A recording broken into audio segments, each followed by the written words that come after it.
Hello friends, स्वागत है आप सभी का आपके अपने यूट्यूब चैनल लर्निंग अड्डा 21 में। और साथियों, मैं हूं संजय सिंह यादव और आज इस वीडियो में हम लोग लाभ हानि के कुछ ऐसे प्रश्नों को जानने का प्रयास करेंगे, समझने का प्रयास करेंगे जो काफ़ी जिसमें ज़्यादा से ज़्यादा डाउट रहता है। और एक तरीके से देखा जाए तो जब अंकित मूल्य और छूट को दे करके जब लाभ हानि का प्रश्न आपसे पूछा जाता है तो ऐसे में अधिकांश स्टूडेंट लोग काफ़ी दिक्कत होती है, काफ़ी गलती करते हैं, क्वेश्चन समझ में नहीं आता। दोस्तों, इस वीडियो में यदि आप बने रहे तो ये सारे आपके डाउट ये आपके दूर होने वाले हैं। दोस्तों, यदि आप हमारे चैनल पे नए हैं तो प्लीज़ कृपया करके आप हमारे चैनल को सब्सक्राइब कर लें। तो दोस्तों, जैसा कि आप जानते हैं कि जहां पर किसी भी वस्तु का अंकित मूल्य दिया गया हो और उस पर छूट दी जाती हो और फिर कुछ लाभ लेकर के उस वस्तु को बेचा जाता हो तो इस तरीके से उस वस्तु का विक्रय मूल्य ज्ञात करना या मान उसका क्रय मूल्य ज्ञात करना सोआन इस तरीके के। तो इस वीडियो में आपको 4 ऐसे प्रकार को लेकर आया हूं और चारों प्रकारों से 4 तरीके के क्वेश्चन इसमें लिए गए हैं जो काफ़ी आपके सारे डाउट वो दूर कर देंगे। तो दोस्तों, चलिए हम लोग सीधा टॉपिक पे बात करते हैं, क्वेश्चन पे। तो जैसा कि आप देख रहे हैं कि पहला क्वेश्चन आपका जो दिया गया है वह ये है कि किसी वस्तु का अंकित मूल्य 500 रुपये है और वह 20% और 10% की क्रमिक छूट के बाद उसका विक्रय मूल्य कितना होगा। तो सबसे पहले थोड़ा इस टॉपिक पे इन सब क्वेश्चन को करने से पहले कुछ चीज़ों को थोड़ा सा बेसिक समझ लिया जाए। जैसे एक बहुत बड़ी जो चीज़ ध्यान देने की है जिसे आप कहते हो अंकित मूल्य या इसी को आपका एमआरपी बोला जाता है या इसी को आप प्रिंट प्राइस भी बोल सकते हैं। ठीक है, तो अंकित मूल्य या एमआरपी या प्रिंट प्राइस या कभी कभी इसी को छपा दाम भी कहा जाता है। तो ये सारी बातें एक हैं। और इसके बाद इस सवाल में जितने भी क्वेश्चन होंगे इसमें छूट शब्द हमेशा आएगा और जो भी छूट दिया रहेगा वो छूट प्रतिशत में आपका होगा। तो छूट प्रतिशत आपको दिया रहेगा डिस्काउंट, जिसे आप डिस्काउंट बोलते हैं, यानी इसे ही आप डिस्काउंट बोलते हैं या इसे ही ऑफ बोला जाता है। आप माने छूट। तो पहली बात तो आपको अंकित मूल्य समझना होगा, छूट क्या है, छूट आप बेसिक रूप से जानना होगा। फिर आप जानते हैं क्रय मूल्य। ये क्रय मूल्य आपको पता है कि क्रय मूल्य क्या होता है, जिस दाम पे कोई वस्तु खरीदी जाती है। फिर इसके बाद आपको क्या समझना है, विक्रय मूल्य, ये भी आपको पता है। फिर क्रय मूल्य, विक्रय मूल्य और इसके बाद आप जानते हैं आपका प्रतिशत लाभ या आपका प्रतिशत हानि। तो ये बेसिक बातें लाभ और हानि के ऊपर हमने कई वीडियो बना रखी है। आपको प्रतिशत लाभ हानि धंधे में क्या है आपको अच्छे से पता है। क्रय मूल्य भी पता है, विक्रय मूल्य। क्रय मूल्य का मतलब जिस दाम पे कोई वस्तु खरीदी जाती है। विक्रय मूल्य से आशय है कि जिस दाम पे कोई वस्तु बेची जाती है। अब छूट, ध्यान देना, बस 2 पॉइंट आपको याद रखना है। इसका जो मेन प्रिंसिपल है मात्र लाभ हानि का और छूट के सवाल से जो संबंधित है। यदि आपने मात्र 2 बातों को समझ लिया, एक आपको ये अच्छे से समझ लेना है कि धंधे में कोई लाभ या जो हानि होता है वह हमेशा क्रय मूल्य के सापेक्ष देखा जाता है। यानी किसी वस्तु को यदि आप बेच रहे हैं उसे में लाभ हुआ या हानि, यह कैसे पता चलता है, क्रय मूल्य। यदि क्रय मूल्य से अधिक दाम पे सामान बेच दिया जाता है तो लाभ होता है और यदि क्रय मूल्य से कम दाम में सामान बेच दिया जाता है तो हानि। इसका मतलब बस मेन बेसिक चीज यही समझना है कि जो लाभ या हानि धंधे में ज्ञात किया जाता है वह क्रय मूल्य के सापेक्ष ज्ञात किया जाता है। और एक बहुत बड़ी चीज जो आपको समझने की है वो इस टॉपिक में वो छूट को है कि जो भी छूट दी जाती है वो हमेशा अंकित मूल्य पर दी जाती है। ये बहुत बड़ी बात गौर करने की है कि जो भी धंधे में डिस्काउंट दिया जाएगा वह आपको कहां दिया जाएगा, एमआरपी पे दिया जाएगा, अंकित मूल्य के पे, ना कि लागत पे। यदि कोई व्यक्ति क्रय मूल्य पे यानी ओरिजिनल लागत पे यदि आपको छूट प्रदान कर दी जाए तो धंधे में निश्चित रूप से लाभ क्या होगा, यानी उस व्यक्ति को सीधा घाटा उठाना पड़ेगा। छूट की तो बात ही हटाइए।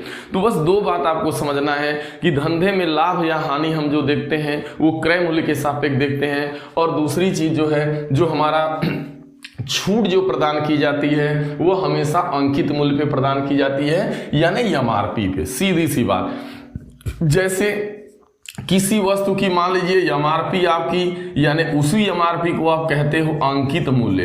तो किसी वस्तु का मान लीजिए अंकित मूल्य 500 रुपये लिखा गया है और कहा जा रहा है कि इसके ऊपर ऑफ चल रहा है 20% का, तो आखिरकार वो सामान कितने में बेचा जाएगा या पड़ेगा? तो आप कहेंगे भाई वस्तु की एमआरपी यहाँ पे तो 500 रुपया दी गई है, अब हम देख रहे हैं कि हमको 20% की छूट मिलने वाली है। देखिए जो भी इसकी एमआरपी है वो देखा जाए तो यह 500 रुपया अपने आप में 100% है। अब यह जो 500 रुपया जो इसकी एमआरपी थी वो अपने आप में तो 100% थी ही, अब इसके ऊपर 20% का ऑफ हो रहा है। इसका मतलब कितना ले करके सामान वो बेचा जाएगा? अभी भी 500 का यदि 20% छोड़ दिया जाएगा तो अभी भी 500 का 80% ले करके वह वस्तु बेची जाएगी।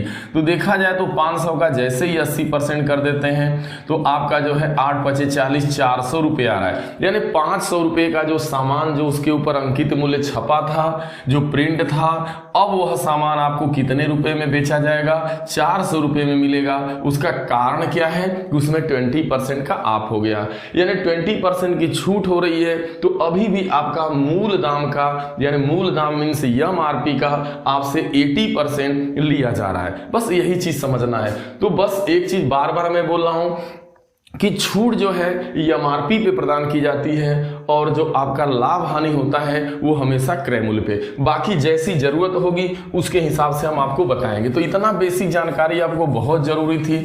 अब सीधा क्वेश्चन को हम लोग चलते हैं क्वेश्चन के ऊपर। देखिए ये वीडियो बहुत ही लाजवाब होने वाला है, हम आपको जो है बहुत ही बेसिक तरीके से बताने वाले हैं। तो चलिए अब देखिए यहाँ कह रहा है किसी वस्तु का अंकित मूल्य 500 रुपया, यानी आपको देखिए यहाँ पे अंकित मूल्य दे दिया। अंकित मूल्य का मतलब ये छपा दाम है, यानी इसकी एमआरपी है देखा जाए तो एक तरह से। अब लेकिन कह रहा है कि वह दो जो है क्रमिक छूटें, सबसे बड़ी चीज ये ध्यान देनी है कि जो दो छूटें दी जा रही हैं वो क्रम से दी जा रही है। जैसे आपको पहले 20% की छूट दी जा रही है, अब बाद में कहता है वह 20% और 10% की क्रमिक छूट के बाद उसका विक्रय मूल्य कितना होगा। तो दो छूटें यहाँ क्रम से दे दी जा रही है। आप ऐसा नहीं कर सकते कि 20% यह और 10% यह दोनों को जोड़ दीजिए 30% की छूट हो गई, ऐसा नहीं है। ये छूटें क्रम से दी जा रही हैं, क्रमिक छूटें। तो देखो बहुत आसान है। अब पहली छूट क्या है? जो पहला डिस्काउंट है वो 20% का है, उसके बाद जो दूसरा डिस्काउंट हो रहा है वो 10% का हो रहा है। तो यह एक लाइन का सवाल है। फिर आपसे कह रहा है कि विक्रय मूल्य बताओ। देखो कोई भी सामान कब बेचा जाएगा? जब देखिए जब यहाँ छूट पे सामान आपको मिल रहा है तो छूट घटाने के बाद जो वैल्यू आएगा वही ना उसका विक्रय मूल्य होगा ना, उसी पे ना आपको सामान मिलेगा। तो एकदम आसान हो गया। अब आपको विक्रय मूल्य बताना है, यानी सेलिंग प्राइस, यानी यहाँ पे वस्तु का विक्रय मूल्य बताना है। तो बस एक लाइन का काम है, आप लिख दो वस्तु का विक्रय मूल्य कितना।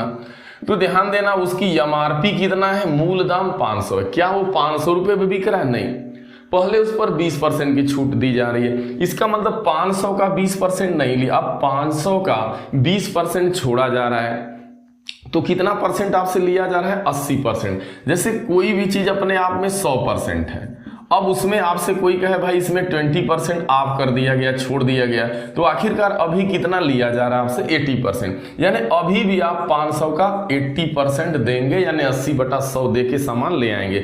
लेकिन बाद में पुनः एक छूट और मिल जा रही है आपको 10% की। तो अब देखिए, अब आपको सामान देखा जाए तो एक छूट के बाद 400 रुपये में पड़ रहा है। ये 2 जीरो से 2 जीरो कटेगा 400।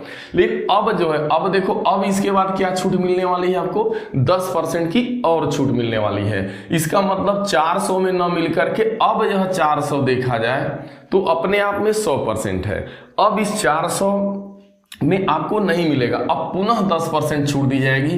तो अगर यह मान लीजिए 10% छोड़ देगा तो अभी भी 90 लेगा। इसका मतलब 500 का 80%, अब गुणे जो है जैसे ही 10% की छूट हो जाएगी तो अभी भी जो है जो इसका मूल्य बचा है, जो अभी इसका वैल्यू है उसका अभी भी आपसे 90% लिया जाएगा, क्योंकि 10% छोड़ा जा रहा है। और अगर आप देखते हैं, अगर जनरल बात की जाती, जैसे जनरल छूट देखते हैं कि भाई 20% की छूट है, अब बाद में 10 की मिल रही है। यदि आपने कुल मिला के कह दिया कि नहीं 30% की छूट हो जा रही है, तो यदि आप 500 का 30% छोड़ रहे हैं, इसका मतलब 500 का 30 छोड़ा जा रहा है तो 70 लिया जा रहा है। 2 जीरो से 2 जीरो आप काट देंगे तो 7 5 35, 350 रुपये दाम आ रहा है, जो कि गलत है, ऐसा नहीं है। ये छूटें क्रमिक दी जा रही हैं। तो आप डायरेक्ट 500 का एक ही बार आप जो है ये नहीं कर सकते। 500 का डायरेक्ट 30% कर देंगे तो गलत कर रहे हैं आप, ऐसा नहीं करना, क्योंकि छूटें क्रमिक हैं। तो अब आप समझ पाए होंगे। तो बस यही एक लाइन का क्वेश्चन है, बस ये कुछ नहीं करना था भाई। जो MRP है उसका आपका जो 500 का 20 छोड़ रहा है 20% तो 80 लेगा। अब यह अपने आप में 100% हो गया। अब इसका क्या है भाई, 10 छोड़ा जा रहा है यानी 90 लिया जा रहा है। तो ये लिख देंगे, जो आएगा वैल्यू वही आपका आंसर हो जाएगा। और एक चीज ध्यान देना है, यदि मान लीजिए मैं कह रहा हूं एक क्वेश्चन को और बढ़ा दे रहा हूं, आगे तीसरी छूट दे रहा है 5% की, तो किसी सामान पे 3 क्रमिक छूटों पे दिया जा रहा है, यानी उसका अंकित मूल्य 500 रुपये है, छोड़ा गया 20%, फिर 10% और तीसरी छूट 5%। तो इसको लगाना होता।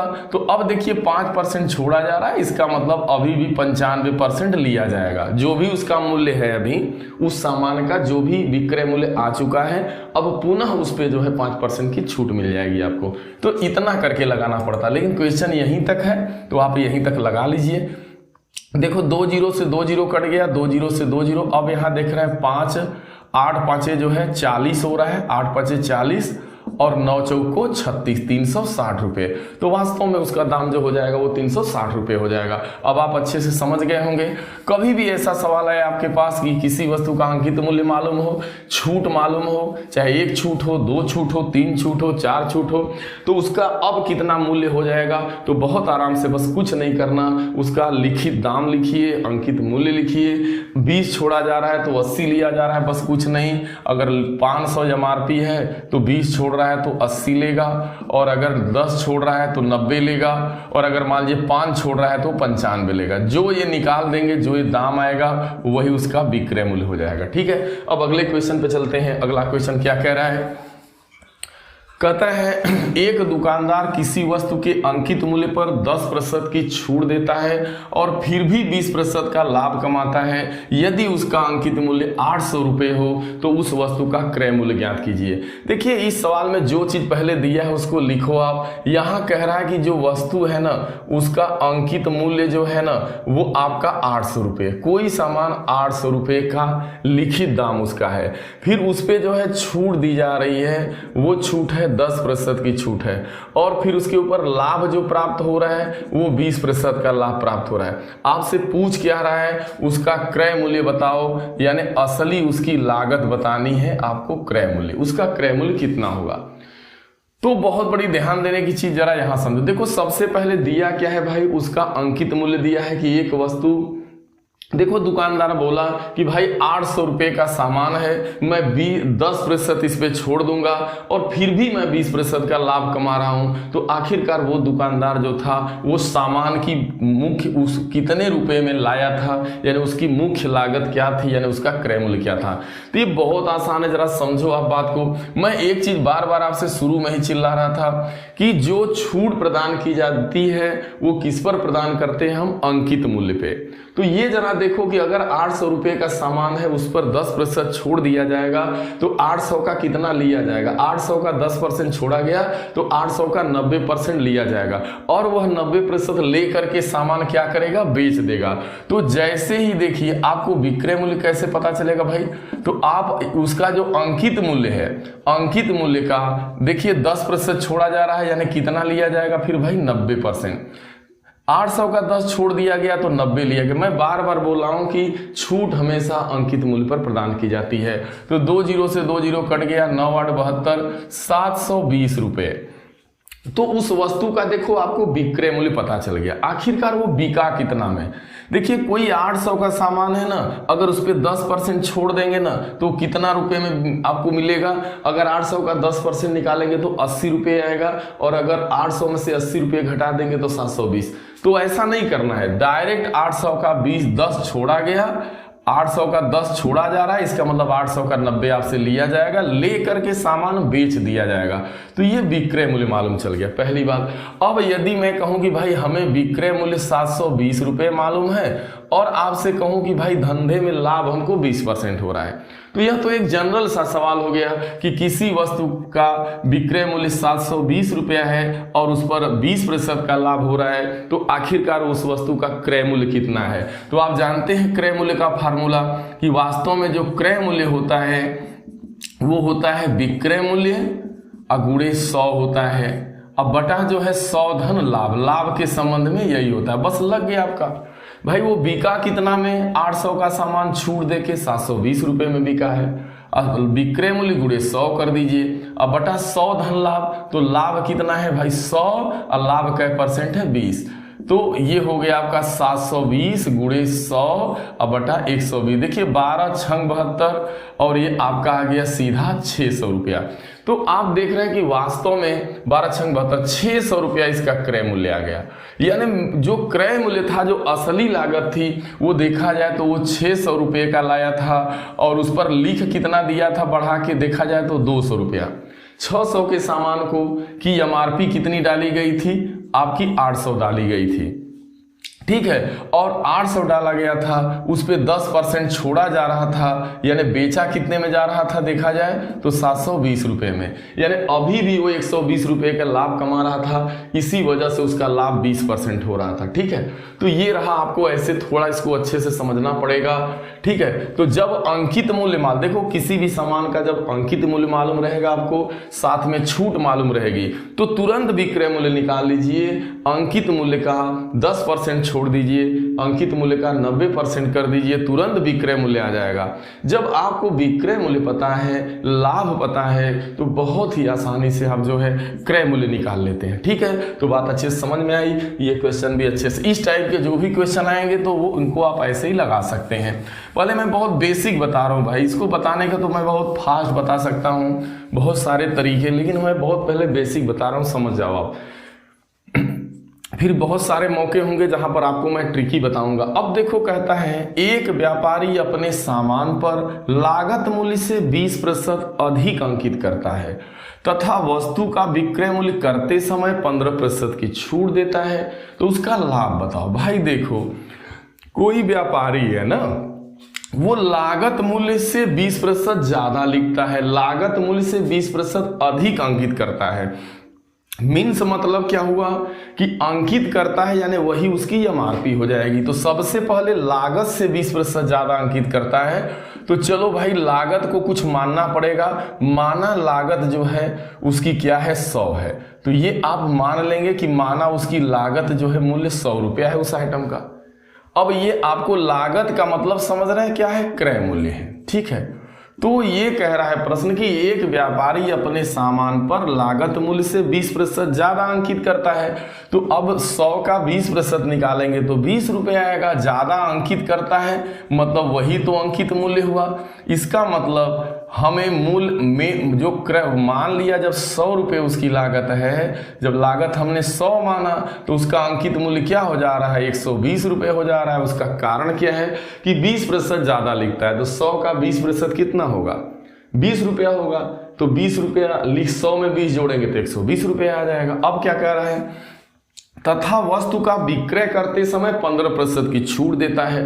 अब जब वो बेचने चलेगा तो इसके ऊपर छूट देने वाला, कहता है भाई हम कोई भी सामान देंगे ना तो 15% छोड़ देते हैं। तो लागत तो 100 थी, 20% बढ़ा के लिखा था, तो इस नाते से उसका जो एमआरपी है वो 120 बना दिया था। अब 15 की छूट दे रहा है भाई, तो मैं बताया हूं कि हमेशा छूट जो दी जाती है वो अंकित मूल्य पे दी जाती है, एमआरपी पे। तो जरा सोचो कि अब जो है वो कितना में बिका होगा। तो जब हम छूट देकर, देखो यहां से 15% छोड़ देंगे, देखो लिखा है 120 रुपये, तो लिख दो आप, तो उसकी एमआरपी लिख दीजिए। अब एमआरपी पे नहीं बिक रहा है, वो 15% की छूट दे दे रहा है, यानी अभी भी उसका वो 85% ले रहा है, यानी 120 रुपये का 85% ले करके सामान को क्या कर देता है, बेच देता है, यानी विक्रय मूल्य। एक चीज ध्यान देना, जैसे ही आप जो है अंकित मूल्य में से छूट निकालेंगे, जो उसका वैल्यू आएगा, जो मूल्य आएगा, वही आपका जो है क्या माना जाता है, विक्रय मूल्य माना जाता है। जैसे हमारे सामान पे 500 रुपये लिखा था, 20% छोड़ दिया गया, तो जैसे ही आप 500 का इसका मतलब हुआ कि 500 का अभी भी आप 80% देंगे तभी सामान आपको मिलेगा, यानी बिकेगा। चलो, ये विक्रय मूल्य आ गया। अब यहां से आप समझ पा रहे हैं। अब इसको काटना चाहेंगे तो काट सकते हैं आप। 2 छक्का 12, 2 5 10, 5 इकाई 5, 5 7 35, 17 छक्का 102 रुपये आ रहा है। अब आप देख रहे हैं कि 102 रुपये इसका विक्रय मूल्य आ गया। तो अब जरा देखो भाई, कह रहा है कितने प्रतिशत का लाभ हुआ। तो एक चीज ध्यान देना भाई, धंधे में प्रतिशत लाभ कैसे निकलता है। लाभ जो निकलेगा, प्रतिशत लाभ बराबर होता है लाभ गुणे होता है 100 और बटा होता है क्रय मूल्य यानी लागत। तो लाभ कितने का हो रहा है जरा देखो भाई। तो कोई सामान की लागत क्या माने, क्रय मूल्य क्या माने। देखो लागत जो है उसकी वो 100 रुपया है, और अभी आप देख रहे हो कितना में छूट देने के बाद बिक रहा है। भाई लागत 100 थी, 20 बढ़ा के लिखा था तो 120 रुपये लिख दिया, उस पर 15% की छूट दिया, 85 लिया तो 102 रुपये में बिका। अब 100 रुपये का सामान 102 रुपये में बिकता हो तो कितने का लाभ हो रहा है, कै रुपये का लाभ हुआ, 2 रुपये का लाभ। तो एक चीज ध्यान देना, जब कभी भी लागत 100 मानते हैं या क्रय मूल्य 100 मानते हैं तो जितना जनरल लाभ है वही प्रतिशत लाभ मान लिया जाता है। जैसे यहाँ 2 रुपये लाभ हो रहा है, इसका मतलब 2% लाभ हो रहा है। क्यों, जरा देख लो। तो लाभ की जगह 2 लिखेंगे, गुणे 100 लिखेंगे। इसकी लागत क्या माने 100, तो 100 से 100 कटिए जाता है तो 2%। तो याद रखना, जब कभी लागत या क्रय मूल्य आपका 100 मानते हैं तो जितना जनरल लाभ या हानि आता है, यानी जितना लाभ जनरल आ गया उतना प्रतिशत लाभ होता है। ठीक है, तो ये सवाल बहुत आसान था। अब इसको एक बार रिवीजन कर देता हूं मौखिक आपका। जैसे यही कोई सवाल बोले कि भाई किसी वस्तु का दाम जो है, किसी वस्तु का जो अंकित मूल्य है वो लागत मूल्य से 20% ज्यादा लिखा जाता है, तो सीधा पहले आप लिखेंगे लागत को लिख देंगे 100 रुपया। तो अंकित मूल्य क्या हो जाएगा भाई, अंकित मूल्य उससे 20 ज्यादा लिखा जा रहा है, यानी 120 रुपया लिखा जा रहा है। छूट कितने की हो रही है भाई, छूट हो रही है भाई जो है 15% की। तो कितने में बिकेगा, छूट दे के बिकेगा, 15 छोड़ा जाएगा 120 का, तो 120 का 15 छोड़ा जाएगा, तो 120 का 85 लेकर के बेचा जाएगा, यानी आपका 102 रुपये में बेचा जा रहा है। कोई सामान 100 का खरीदे हैं, 102 में बेच रहे हैं, तो लाभ कितने रुपए का कमा रहे हैं, 2 रुपये का। चूंकि प्रतिशत लाभ कितना हुआ, 2% हुआ। क्यों हुआ, क्योंकि इसलिए लागत आपकी 100 है। जब लागत 100 होती है तो जो, चलो ठीक है, आप समझ पाए। नेक्स्ट क्वेश्चन की तरफ हम लोग बढ़ते हैं। तो जो अगला क्वेश्चन है दोस्तों, बने रहे इस वीडियो में। चूंकि देखिए हम कॉन्सेप्ट से कोई समझौता नहीं करते, हमारे पढ़ाने का तरीका बिल्कुल अलग होता है। मैं एक बार जो है बस किसी भी चीज, अगर इस तरीके के क्वेश्चन को आप अच्छे से समझ लिए तो बातें अच्छे से समझ में आ गई तो कोई दिक्कत नहीं होने वाला है। ठीक है दोस्तों, इसलिए वीडियो में बने रहें, आप वीडियो को बीच में न छोड़ें। चलिए, कहता है एक वस्तु अंकित मूल्य पर 15% का बट्टा देने के बाद। देखिए किसी कोई वस्तु है ना, उसका जो एमआरपी है, अंकित मूल्य है ना, उस पर 15% का बट्टा दिया जाता है। बट्टा और छूट एक ही चीज है, चाहे बट्टा बोला जाए चाहे छूट कहिए, चाहे उसी को हम लोग डिस्काउंट बोलते हैं। छूट देने के बाद 20% लाभ प्राप्त होता है। जरा ध्यान देना, छूट कितने की हो रही है, तो जो छूट दिया है वो लिख दो आप 15% की। तो 15% की छूट देने के बाद देख रहे हैं लाभ कितने का हो रहा है भाई, तो लाभ हो रहा है आपका 20% का। देखो जरा, छूट 15% की दे देने पर लाभ हमको 20% का होता है। कहता है यदि वस्तु का क्रय मूल्य 153 रुपया हो, यानी उस वस्तु का जो लागत है वो 153 रुपया हो, तो आपसे कह रहा है आखिरकार उसका अंकित मूल्य क्या था, यानी उस सामान के ऊपर कितना रुपये छपा था। समझो भाई, किसी वस्तु का देखो आपसे अंकित मूल्य पूछा जा रहा है कि उस वस्तु का एमआरपी क्या है, लेकिन कह रहा है कि 15% की छूट देने के बाद 20% का लाभ कमाया जाता है। यदि उसकी लागत 153 रुपया है तो अंकित मूल्य बताओ। देखो यहाँ कुछ चीजों को समझ लो अगर अच्छे से आप देखो, सब देखो, कुछ मैं चार्ट यहाँ बताने चल रहा हूँ। इस सवाल को लगाने का एक अलग तरीका, जैसे आप देखो एक चीज तो यहाँ पे ध्यान देना, आप लिख दिया करो अंकित मूल्य। अंकित मूल्य के बाद और क्या होता है भाई, अंकित मूल्य होगा, फिर यहाँ पे उस पर क्या मिलेगी, छूट मिलेगी, देखिए अंकित मूल्य होगा, छूट मिलेगी, फिर छूट दे करके क्या किया जाएगा, बेचा जाएगा। अब बेचा गया होगा तो उसकी कोई ना कोई लागत जरूर होगी, क्रय मूल्य भी होगा, और साथ में हो रहा क्या होगा, या तो लाभ होता होगा या तो हानि। अगर इस सारणी को आप अच्छे से समझ पाए तो बहुत आपको आनंद आएगा, इनमें क्या क्या चीजें हैं, कैसे कैसे क्या यही इतना खेला है भाई। क्या हो रहा है, उसकी एमआरपी होगी, कहीं ना कहीं छूट होगा, छूट देने के बाद वो बेचा जाएगा सामान, फिर हम मूल लागत से देखते हैं कि लाभ हो रहा है कि हानि, लाभ या हानि, बस यही। अब इन्हीं में से जरा इस क्वेश्चन में देखो, छूट आपको दी गई है 15%, विक्रय मूल्य आपको नहीं पता है लेकिन क्रय मूल्य दे रखा है 153 रुपया, होने वाला लाभ भी दे रखा है इसने 20%, यहाँ लाभ हो रहा है तो लिख दो 20%। अब देखो आपसे क्या पूछा जा रहा है, क्वेश्चन में अंकित मूल्य है और आपको दो चीजें अननोन है। देखा जाए तो न आपको विक्रय मूल्य पता है न आपको अंकित मूल्य पता है, लेकिन पूछा क्या जा रहा है क्वेश्चन में आपसे, अंकित मूल्य को पूछा जा रहा है। तो जब तक विक्रय मूल्य ज्ञात नहीं होगा तब तक पूरी ताकत आप लगा देंगे, ये क्वेश्चन नहीं लगेगा। तो जरा सोचो, दिमाग लगाओ आप कि अगर एक कोई कहे कि भाई 153 रुपया में कोई सामान खरीदता हूं, 20% लाभ पर बेचता हूं, तो ध्यान देना धंधे में लाभ या हानि जो होता है ना, हमेशा क्रय मूल्य के सापेक्ष देखा जाता है। 153 का सामान खरीदा गया ना भाई, अब 20% लाभ लेके क्या किया गया, बेचा गया, तो वो कितने में बिका होगा। तो आपको पता है कि विक्रय मूल्य बराबर क्या होता है भाई, सूत्र लिख लो आप जरा यहाँ बेसिक रूप से। विक्रय मूल्य बराबर होता है क्रय मूल्य और गुणे 100, क्रय मूल्य गुणे 100 धन लाभ और बटा क्या होता है 100। ऐसा नहीं करते भाई, देखो कोई सामान 153 का है, अब उस पर 20 का फायदा हो रहा है, मतलब 20 की देखा जाए तो वृद्धि हो गई, तो यह 153 100 था ही, अब उसमें 20 बढ़ गया, यानी अब 153 कितना हो गया, 120 हो गया। तो जैसे ही क्रय मूल्य का 120% कर देंगे, 120 बटा 100 विक्रय मूल्य आ जाएगा। यही तो फार्मूला भी कह रहा है, फार्मूला कह रहा है 153 गुणे 100 धन लाभ 120 बटा 100। तो आपको कुछ नहीं करना था, आप 153 का 120 बटा 100 कर दीजिए, तो यहां से विक्रय मूल्य आ जाएगा। अब यह आपका देखा जाए तो यहां से विक्रय मूल्य हो गया। अब आपको कोई कहे भाई कि विक्रय मूल्य पता है, छूट पता है, अब ध्यान देना, तो ये बताओ अंकित मूल्य नहीं निकल जाएगा। किसी जब भी सामान बिका होगा 15% छूट देके ही ना बिका होगा, इतना रुपया में, जो ये इतना रुपया आ रहा है तो छूट देके ही बिका होगा, यानी 85-15 की छूट है तो 85% में बिका होगा। किसका 85%, अंकित मूल्य का।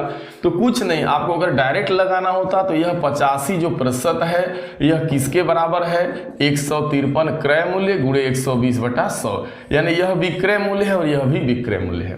तो यह सवाल लगेगा विक्रय मूल्य बराबर विक्रय मूल्य से। तो सोचो, मान लीजिए कि माना अंकित मूल्य 100 रुपया है। अब जरा समझो आप भाई, अंकित मूल्य अगर यक्स है तो इसका क्या 15% छोड़ देंगे, तो अंकित मूल्य का कितना परसेंट लेके बिका सामान, 85%। अंकित मूल्य का 15% छोड़ देंगे तो 85% लेके सामान बिका, और वो बिका कितना रुपया में, वो विक्रय मूल्य ये इतने रुपए में, यानी 153 गुणे 120 और बटा के 100। तो जैसे ही आप यहाँ पे करेंगे तो ये देखो 100 से 100 आपका कट जाएगा, और जैसे ये सॉल्व करेंगे तो यक्स का मान आपका जो यहाँ पे आएगा वो आ जाएगा 216 रुपया। कितना आ जाएगा, 200। देखो यहाँ 0 से 0 कट जाएगा आपका, अब इसके बाद आएगा 216 रुपये। ठीक है, तो 216 रुपये करके आप लगा लेंगे इसको, नहीं तो मैं चलो इसको अच्छे से बता देता हूँ, एक लाइन में लग जाएगा क्वेश्चन आपका अच्छे से।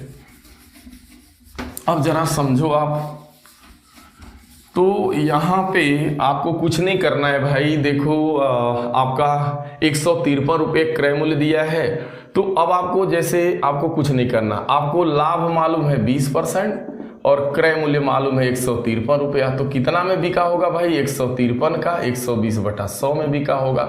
और चूंकि सवाल में कह रहा है कि अंकित मूल्य उसका कुछ और है, मान लीजिए 100 रुपया है, छूट भी चल रही है 15% की, इसका मतलब क्या हुआ भाई कि वो बिकेगा कितना में, विक्रय मूल्य।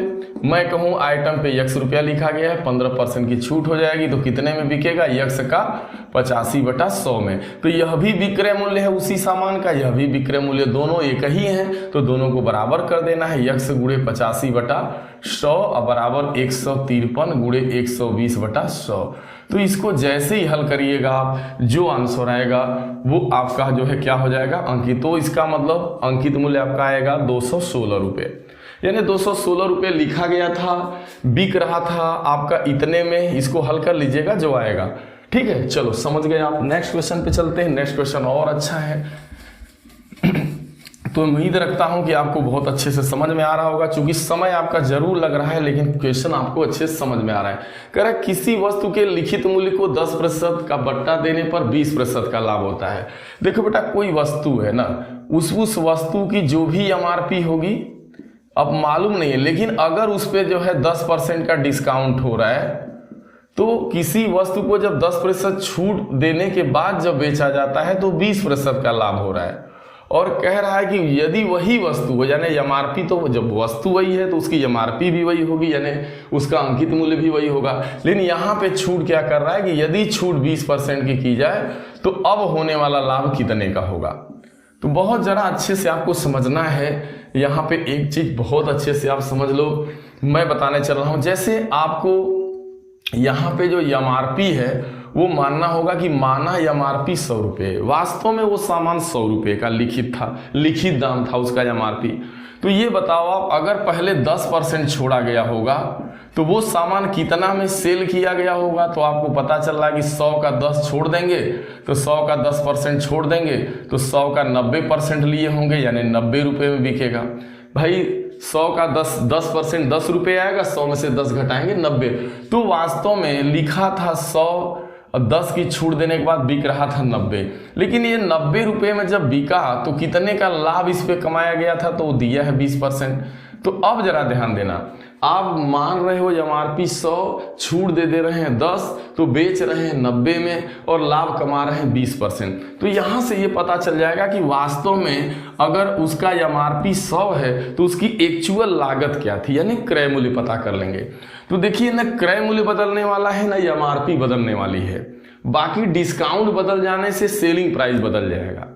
तो अब जरा ध्यान देना, यहाँ उसकी कास्ट प्राइस क्या होगी। तो देखो ये सीधा सा सवाल हो गया कि कोई सामान 90 रुपये में बेचने पर 20% का लाभ होता है तो कितने में खरीदा गया।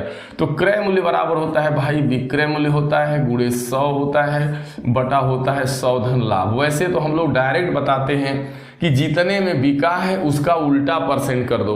लाभ हो रहा है तो इसका मतलब 120 का लाभ हो रहा है, यानी 120/100। लाभ जो होता है वो 100 में जोड़ा जाता है, जब 100 में 20 जोड़ेंगे तो 120% होगा।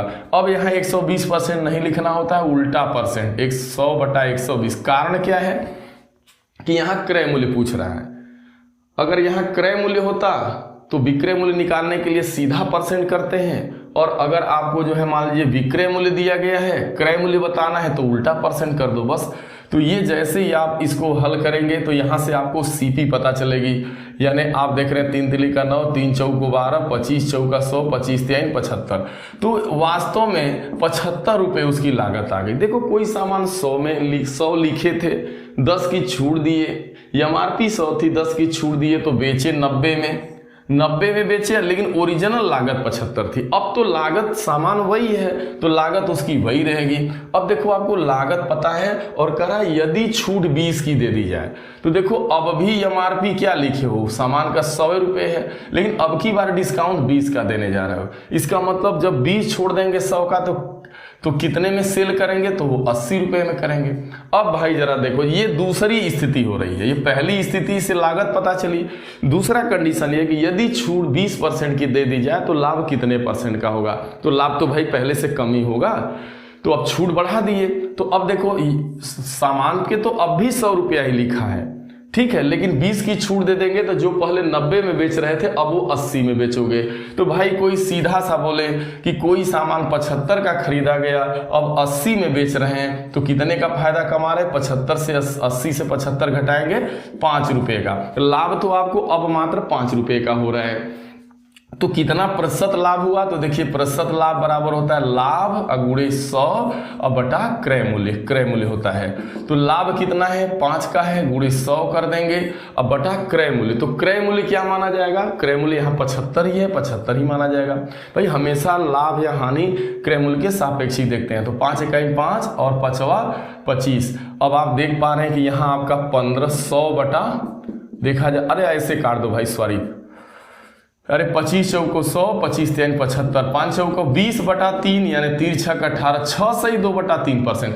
अब जो लाभ हो रहा है वो 6 सही 2 बटा 3% का। क्यों भाई, क्योंकि लाभ 5 का 5 गुणे 100 बटा क्रय मूल्य 75, 25 चौका 100, 25 3 75, 5 चौको 20 बटा 3 यानी 3 6 18, 6 सही 2 बटा 3%। तो इस तरीके से ये बहुत ज़्यादा सवाल आता है कि यदि इतना की छूट देते हैं तो इतने का लाभ प्राप्त होता है, यदि इतने की छूट दी जाएगी तो कितने का लाभ प्राप्त होगा। तो मैं बेसिक रूप से पूरा प्रयास किया, ये टॉपिक बहुत ही एक तरीके से लेंदी होता है, मैंने पूरा प्रयास किया, कोशिश किया इस वीडियो में आपको कुछ बेसिक कॉन्सेप्ट देने का। यदि आपको बेसिक कॉन्सेप्ट अच्छे से पता हो जाएगा तभी आप ट्रिक का इस्तेमाल कर पाएंगे, वरना यदि क्वेश्चन घुमा देगा तो फिर आपको दिक्कत हो जाती है। तो दोस्तों ये वीडियो कैसा लगा, यदि वीडियो आपको अच्छा लगा हो तो इसे ज़्यादा से ज़्यादा आप जो है लाइक करें, शेयर करें। दोस्तों यदि आप हमारे चैनल पर नए हैं तो प्लीज़ कृपया करके आप हमारे चैनल को सब्सक्राइब करें। दोस्तों आपने अपना कीमती समय दिया, इसके लिए आप सभी को बहुत बहुत धन्यवाद।